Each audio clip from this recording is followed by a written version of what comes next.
Pertanyaan tadi kan, berarti kalau misalnya tadi si Fauzan menggadaikan sawahnya ke Sauki, jadi nggak boleh sawahnya itu dimanfaatkan. Tadi ya, nggak boleh ditanam, nggak boleh di. Kecuali jika dia itu hewan ternak atau hewan yang Mau nggak mau harus dijaga ya. dimakan, sehingga kita juga punya hak untuk memakai Susunya misalnya ya. Oke. Kalau tiba-tiba sapi itu, udah lah, silakan. Ya Pak. Terus si Pojan butuh duit Pak. Pas saat itu Ya. belum kemudian kebutuhan dia Pak. Apakah boleh barang gadai si Maluli itu dijual dia Pak untuk kebutuhan dia Pak? Nanti pas sudah dibayar si Maluli dan si Pojan Pak, baru dikembalikan HP-nya gitu. Tapi dia jual. Pokoknya gini, bahasanya dimanfaatkan lah, Iya Pak, boleh dari tempo. Entah caranya gimana nggak tahu lah. Kalau bisa dimanfaatkan, kalau bisa itu dimanfaatkan, ya kan Soki? Manfaat yang bagaimana yang boleh? Pasti jual kayaknya nggak boleh. Nah, gitulah. Kalau memang boleh dimanfaatkan, kayak mana detailnya? Nah, iya Pak.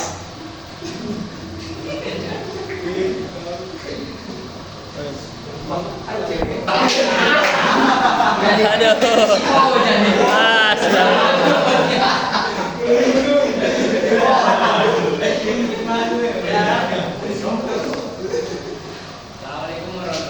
Waalaikumsalam warahmatullahi wabarakatuh. Kalau seseorang itu meminjam HP kan, Ya, baru pinjam uang ke bank. Pinjam ke bank. di sana 100 juta ya. Ya. Baru Ah. 500 juta. Apa lagi? jaminannya itu kebun dia sendiri. Ah. Baru masuknya itu kan Ya, di ladangnya. misalnya sawit kan Pak. Ya, sawit. Kalau itu tiap minggu berbuah. Iyalah, betul. Minggu sekali panen ya kan. Iyalah, Uangnya itu berputar. kayak mana kan dijadikan dengan jaminan itu boleh dipakai atau enggak? Dimanfaatkan lahannya. Yang penting kan suratnya tanahnya sama bank. Habis itu tanahnya itu, lahannya itu nggak ada dicek-cek orang itu, nggak dijaga orang itu kan kayak mana? Boleh nggak dimanfaatkan si yang punya atau yang pihak bank tadi, penggadai, yang menggadaikan atau penggadai? Nah itu dia pertanyaannya.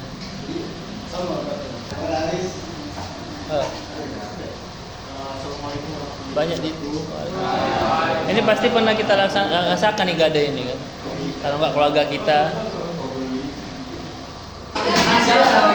Coba. Iya, sebagai contoh gitu. Dan saya belum sempat menyelesaikan sebagai contoh. Menyelesaikan utangnya. Apakah sawah tersebut menjadi milik Pak Syauki atau bagaimana? Harusnya kan kalau diakad kan harusnya dilunasi, ya kan?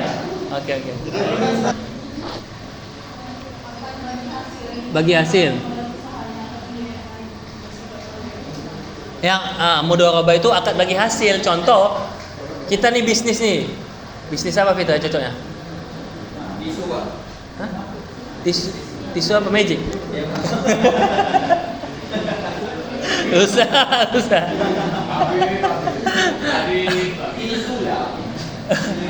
Apa ya, misalnya nih kita bisnis Kelapa muda. ya jual kelapa muda, ya kan? Tapi bukan mama muda ya, beda itu. Bisnis kelapa muda kan Soki? Berarti itu hitungannya tadi mudharabah, akadnya bagi hasil. Mudharabah itu bagi hasil. Misalnya kita patokkan berapa persen? 50-50 misalnya, ya udah, ya itulah bagi hasil nanti kan, bagi hasil, ya sesuai dengan syariat bagi hasil. Dan bagi hasil itu lagi-lagi kesepakatannya tidak mengikat. Kenapa? Kalau ada COVID misalnya, ada COVID kemarin, usaha kita bangkrut gitu kan, mau nggak mau, misalnya tadi 60-40 lah, kalau 50-50 gampang, kalau 60-40 ya paling nggak harus ada keikhlasan hati. Ya udahlah, saudara, sama-sama aja lah jadi 50-50 pada saat itu.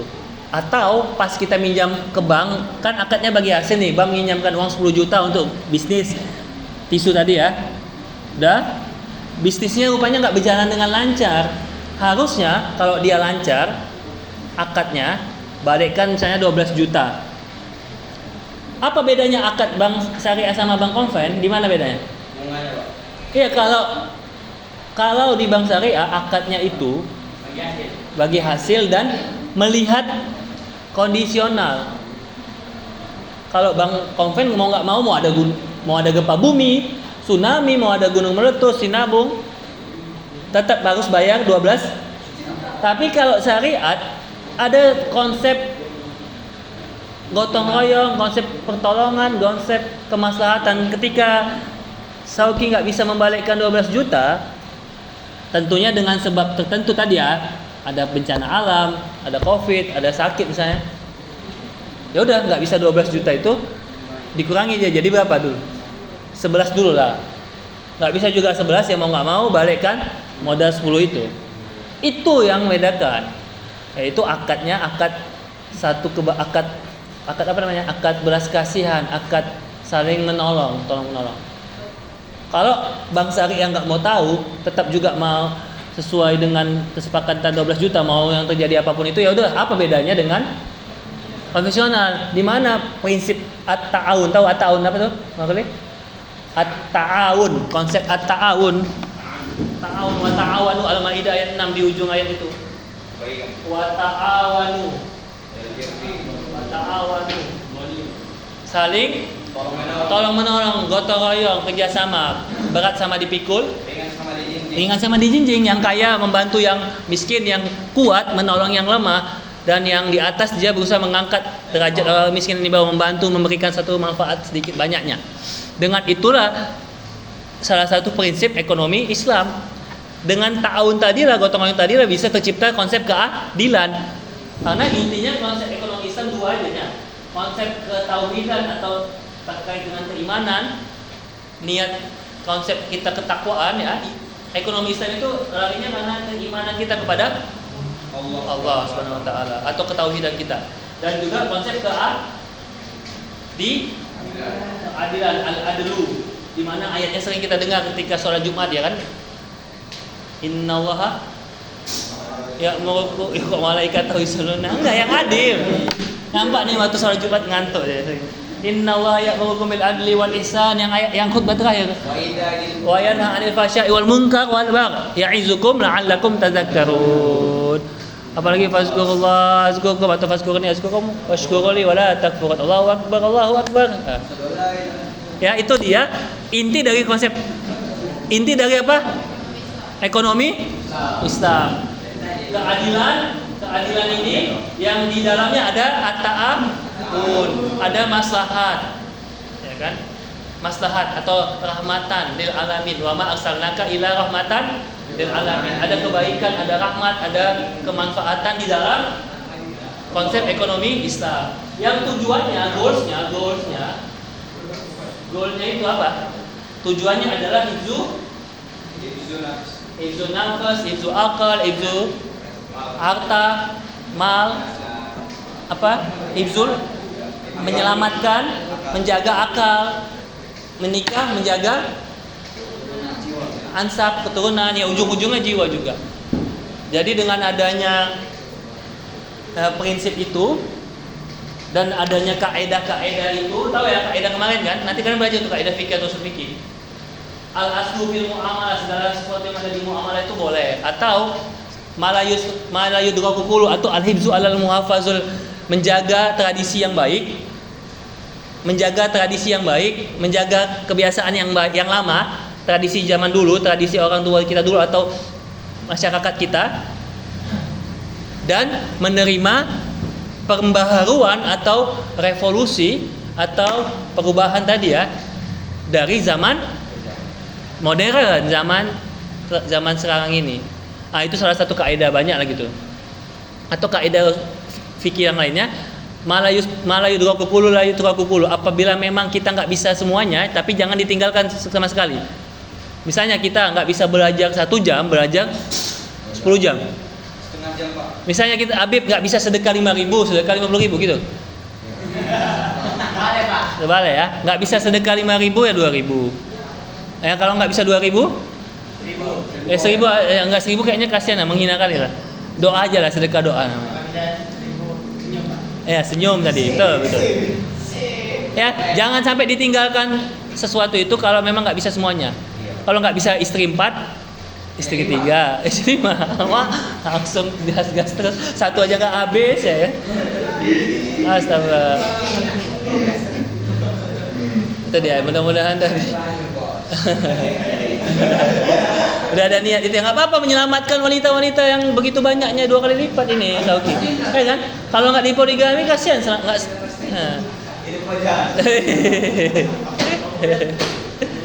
Ada gunanya juga manfaat poligami itu. Kalau enggak kan jumlah wanita kan kasihan nanti. Itulah.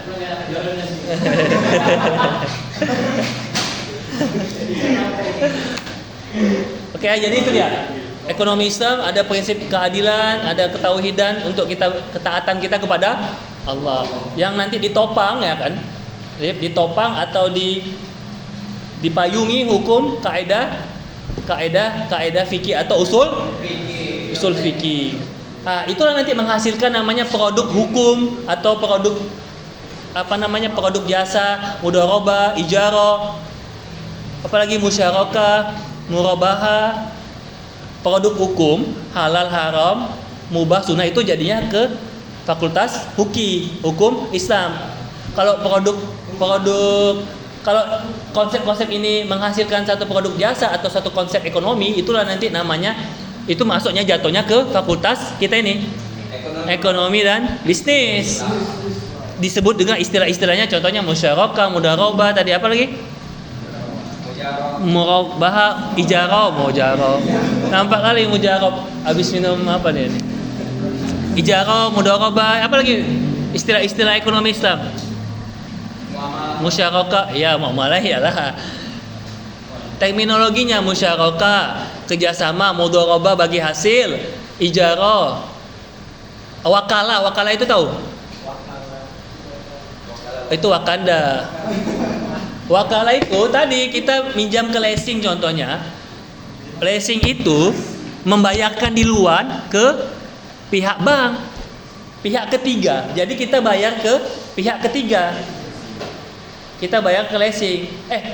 Leasing itu bayar ke Honda atau Yamaha. Kan harusnya kepada pihak langsung pihak penjual. Ternyata kita masuk pihak ketiga, itulah namanya wakalah. Diwakilkan, wakil bahasa Arabnya wakil. Al-wakil, wakala yuwakilu pakai tasdid. Diterjemahkan ke bahasa Indonesia jadi wakil. Wakil rakyat DPR atau al-wakala atau mewakilkan wakala. Wakilkan, apa yang diwakilkan? Duit Pak.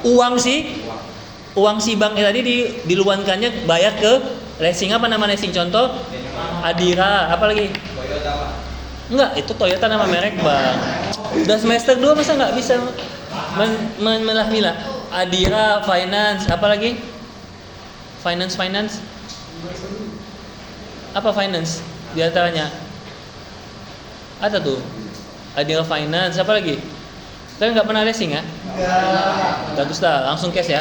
Iya, kalau kita hitung-hitung, misalnya kita nih beli cash sama beli cash itu bisa kayak misalnya kereta, kita belinya harusnya nambah 7 juta, tapi ketika kita leasing 2 tahun itu udah beda marginnya 7 juta, 6 juta.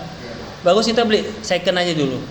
Beli second dulu sembari menabung dan sebagainya. Kayak gitu aja Sauki. Kalau kita mau berpikirnya jangka panjang, betul-betul carilah orang yang tahu kereta. Kita bawa kawan kita atau mekanik yang bisa adu mekanik gitu kan. Yang bisa mengecek kereta itu. Terutama kalau bisa jangan beli kereta yang di showroom, beli perorangan kan dari Facebook, OLX ya kan, Marketplace dan sebagainya. Oke, nah itulah sedikit tentang pembahasan ekonomi Islam. Ada prinsip ekonominya, ada tujuannya, ada goalsnya ya. Walaupun kemarin tadi malam Ronaldo belum bisa ngegolin ya kan. Padahal dia punya rekor setiap babak penyisian ngegolin kan. Apa nih tanda-tanda udah era pensi ya kan harusnya kan. Itu dia ya. Oke, selanjutnya silakan. Dari Habib dan Bun tentang apakah barang yang dijadikan jaminan itu boleh dimanfaatkan walaupun sudah ada tertentu. Jadi barang yang dijadikan jaminan itu tetap saja tidak boleh dimanfaatkan. Tapi dari saja Tempo itu masih belum mampu dilunasi utangnya, si Mutaim ini dapat menjual barang jaminannya itu sebagai ganti buat membayar utangnya. Jadi tidak boleh kita itu walaupun kebun sawitnya lagi panen atau apa boleh kita manfaatkannya, karena hakikatnya itu milik si Rohim. Kita hanya Berarti itu jadi kebaikan kita aja ya, iya, membantu dia ya. mendapatkan hak untuk Nah, menahannya aja sesuai konsep gada. Gada itu berasal dari bahasa Arab yaitu arahan yang artinya menahan. Jadi terkait tidak boleh kita manfaatkan. Jadi maka kalau dia nggak bisa balikkan uangnya dijual, dijual, dilelang, Pak. dilelang nanti Untuk melunasi utang. kalau uangnya berlebih, misalnya harusnya dia bayar 100 juta, hasil lelangnya 110 juta, 10 juta itu boleh nggak dibalikkan ke si Aris atau Habib yang punya tanah tadi, yang punya, Mau dilelang kan, Pak? nah? Sesuai dengan kesepakatan mereka lah. Kalau utangnya segitu ya segitu tuh harus kembali. Ya, kalau lebihnya berarti dibalikkan. Ya. Kalau konvensional kayaknya enggak lah. Pokoknya agunan kita ya udah hangus. Itu resikonya kita. Kalau memang kurang resiko bank, kalau berlebih ya untung dari bank gitu ya. Konvennya gitu. Nah, kalau syariah gimana? Saya kembali karena yang sesuai kesepakatan utang yang kalau 10 juta 10 juta walaupun kita lelang dapat 20 Harus juta. setara ya. Itu lah kalau bedanya syariah sama konven ya.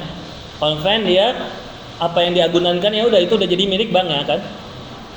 Makanya banknya itu udah teliti dia ini sesuai nggak, nutup nggak sama utang itu tadi kan. Beda sama orang Cina licik. Minjam 1 M, anggunannya cuma 500. Udah 100 juta atau 150 juta atau 200 dikasihnya ke pihak bank. Jadi dia untung 300 kalau dia bangkrut kan atau kayak manapun. Pergi dia ke Singapura atau ke apa ya? Singgah ke Dapur atau ke KL Kampung Lalang. Kuala Lumpur atau ke mana. Nah, kan dan gitu dia banyakan kemarin itu tonton 98 itu kan yang lari-lari sampai BLB itu kan sampai banyak bank yang bangkrut. Atau yang kemarin bank masa SBY, Bank Century itu kan. Kayak gitu dia. Liciknya orang Cina gitu. Nah, anggunan itu katanya harus 2 kali lipat harganya daripada ini ya.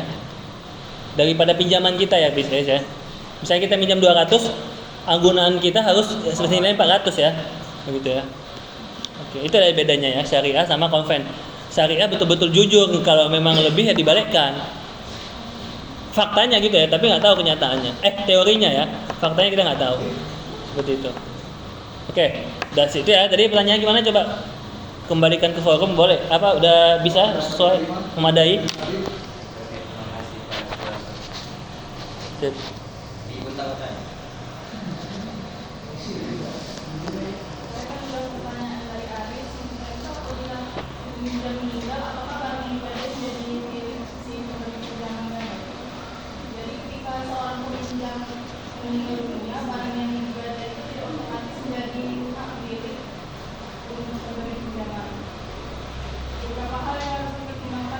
Ada syaratnya ya. Perjanjian gadai. Yang kedua hukum waris dan lunasan utang. Perjanjian gadai itu biasanya memiliki ketentuan mengenai apa yang terjadi jika peminjam meninggal. Yang kedua hukum waris. Barang yang digadai tetap menjadi bagian dari harta penjual almarhum. Ahli waris berhak untuk menyelesaikan kewajiban utang almarhum termasuk menebus barang yang digadai. Yang ketiga itu lunasan utang. Jika ahli waris tidak mampu atau tidak bersedia melunasi utang yang dijamin dengan barang gadai, pemberi pinjaman berhak untuk melelang barang tersebut untuk melunasi utang. Jadi barang yang digadai hanya bisa menjadi milik pemberi pinjaman jika utang tidak dilunasi dan melalui prosedur yang sama.